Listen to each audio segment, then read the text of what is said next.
Assalamualaikum warahmatullahi wabarakatuh. Jadi dari Duku Andalusia ini yang merupakan daerah masyarakat muslim sejak abad pertama Hijriyah sampai abad sekarang ini banyak orang berbondong-bondong jadi mualaf di Spanyol. Jadi memang tokoh-tokoh dunia Islam, Ibnu Khaldun, Ibnu Arabi, Umar Khayyam itu semua, belum lagi yang ahli matematik, Ibnu Sina, Aljabar, semuanya dari Spanyol. Dan format agama Islam yang ada hari ini sebenarnya format agama Islam versi Spanyol, versi agama-agama di Eropa yang sudah merubah petunjuk pencipta langit dan bumi menjadi petunjuk manusia, sehingga mereka merasa tidak perlu lagi untuk mengikuti jejak para nabi, yaitu membaca Quran dengan bahasa yang dipahami. Jadi kebiasaan hanya melantunkan sebagai seni keindahan, lalu yang dianggap mereka ilmu adalah pendapat manusia, yaitulah orang-orang yang sarjana, ulama, ya pendapat-pendapat manusia yang mendominasi aturan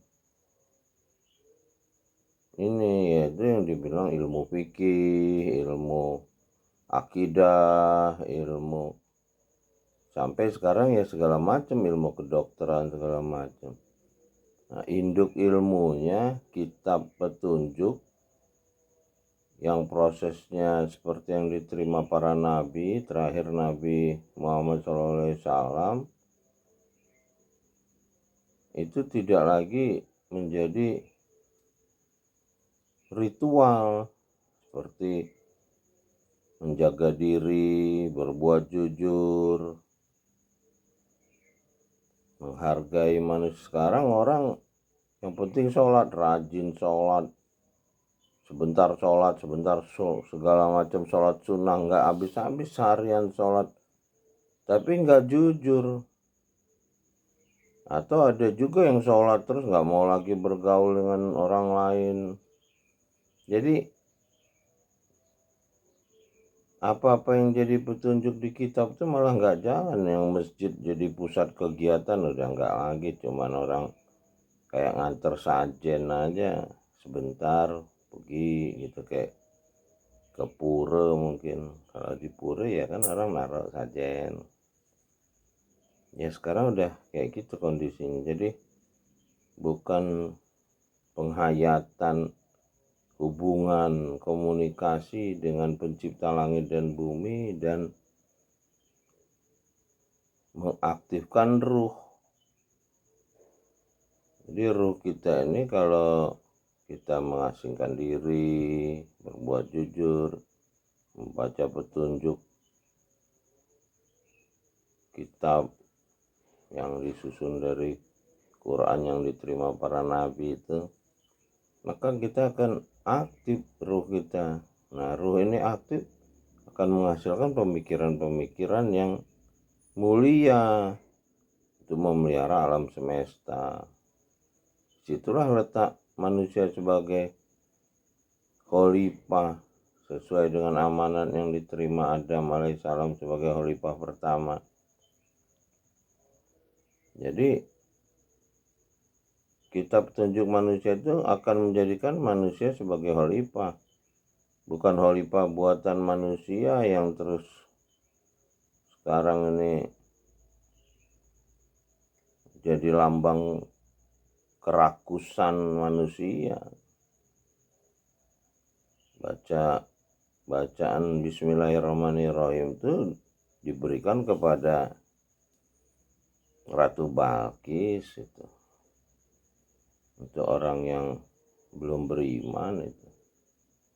Ya sekarang semua orang seolah-olah paham tuh bacaan Bismillahirrahmanirrahim. Padahal kalau dia belajar Iqra, yang pertama diterima Nabi terakhir Muhammad SAW itu Bismi Rabbikal Ladzi Khalaq. Jadi bacaan untuk menyadarkan kita yang berasal dari segumpal darah. Kalau Bismillah itu ya tidak menyadarkan itu, karena itu dia menggunakan kata ganti, jadi kata ganti dia jadi udah berjarak gitu. Tapi kalau kita Iqra bismi rabbikal ladzi khalaq khalaqal insan min alaq Iqra wa rabbukal akram. Nah, di situ jelas Iqra wa rabbukal akram. Baca Iqra wa rabbukal rob akram, dekat. Jadi ada kesadaran hubungan. Disitulah kita tahu bahwa diri kita ini nggak pernah lepas dengan Rob. Mulai dari awal penciptaan berupa segumpal darah, itu udah hubungannya dengan Rob. Jadi hubungan manusia dengan Rob ini tidak pernah lepas mulai dari segumpal darah. Itulah eksistensi penciptaan langit dan bumi. Adanya langit dan bumi ini karena ada penciptaan manusia. Makanya terakhir A'udzubirobbinas, aku berlindung kepada Robbinas. Makhluk lain nggak ada tuh, cuman ada Nas. Nah, disinilah eksistensi pemegang amanah. Inilah singgasana pencipta langit dan bumi manusia ini. Robbin Nas, Ilahin Nas, Malikin Nas. Nah kalau kita nggak ngerti kitab itu, ya nggak ngerti ke arah mana. Manusia kalau nggak pakai kitab ini, ya itu tadi makin rendah, pemikirannya makin rendah. Kalau pakai kitab petunjuk manusia ini, dia akan mengikuti jejak para nabi. Itulah dibuktikan dengan Nabi Muhammad SAW, Nabi penutup Isra Mi'raj, yang menerima perintah sholat. Sholat di sini tuh membaca kitab ini dengan perlahan-lahan sehingga paham. Ya itulah dilanjutkan dengan Al-Ladzi alamal bil qalam, yang mengajari dengan tulisan. Alamal insan malam ya'lam, yang mengajari insan apa yang tidak dia tahu. Nah ini hubungan langsung, nggak ada lewat manusia lain kalau pakai kitab ini. Kayak dibilang di kitab itu disusun zalikal kitabul la raiba fihi hudal lil muttaqin. Jadi kitab itu yang akan menjadi petunjuk disiplin. Kita sekarang berdisiplin dengan jam yang ada di London sana, sholat 5 waktu. Ya pakai logika aja, berarti hubungannya dengan Andalusia, Spanyol, hubungannya dengan bukan dengan pencipta langit dan bumi, dengan manusia-manusia yang merasa rendah. Ini dia tidak mengerti siapa dirinya. Kita ini rendah itu artinya berdisiplin menurut petunjuk yang diberikan pencipta langit dan bumi. Itu bukan kita malah menjauh. Hubungan kita dengan pencipta langit dan bumi Rabbil Alamin ini dengan kita sholat membaca Alhamdulillahirabbil alamin tuh makin dekat, makin akrab. Ya mudah-mudahan kita diberi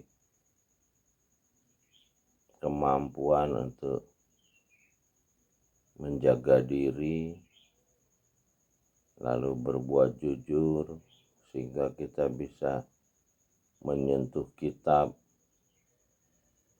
Jadi kalau kita masih sering berbuat dosa, memang nggak bisa menyentuh kitab petunjuk manusia ini, karena syaratnya harus jujur. Nah kalau kita udah jujur, bisa membaca kitab itu kita ulang sampai 7 kali dengan bahasa yang kita pahami. Mudah-mudahan kita mendapat furqan, ada kekuatan ruh yang akan aktif di tubuh kita ini, yang akan memberi kita petunjuk. Itulah yang kita selalu minta, ihdinas siratal mustaqim siratal ladzina an'amta alaihim. Dia akan aktif, lalu kita nanti akan diuji. Seperti dibilang, jangan katakan kamu sudah beriman sebelum diuji. Diuji dengan kekuasaan, dengan harta. Disitulah baru kita mengeluarkannya untuk kepentingan umat, bukan dijatah. Sekarang kan berpikirnya dijatah 2,5% untuk Tuhan, 97,5% untuk kita foya-foya di dunia. Yaitu mah versi manusia, ulama-ulama, bukan versi kitab. Kalau versi kitab itu kita dengan harta dan jiwa, nggak ada lagi yang punya kita ini.